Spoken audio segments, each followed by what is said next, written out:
Now, tomorrow's vote might not be the final say when it comes to deciding races here in Georgia. That's right. A study suggests that Georgia could possibly abandon its runoff system. As Jerry Carnes reports, political experts at Kennesaw State University believe there is a better way.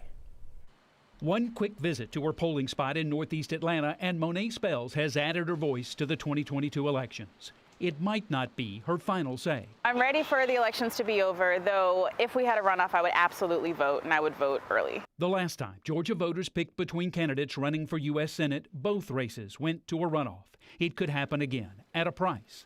Researchers at Kennesaw State University estimate the 2022 senatorial runoffs cost counties across the state a total of $75 million. The county elections has to do everything all over again. They got to get the poll workers back together. They got to set up precinct location. Kerwin Swin and his colleagues at Kennesaw State say the high cost is reason for Georgia to take another shot at moving to instant runoff voting.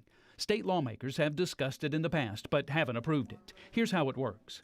Candidates would still need 50% of the vote to win. Instead of choosing just one, voters rank the candidates on the ballot in order of preference. The vote is tallied using each voter's first choice. If no one gets a majority, the last place candidate is dropped. Election officials then look at the ballots for the dropped candidate, taking the second choice of those voters and distributing them among the remaining candidates. The process continues until someone wins a majority without the need for voters to return to the polls. So you can have a runoff essentially without ever having a whole separate election day with all the costs, logistics. No additional trips to the voting booth. No political commercials lingering into December. Swint says he's talked to a legislator willing to reintroduce the idea of instant runoff voting to the General Assembly during next year's session. He says it may take a full educational campaign to get legislators and voters on board.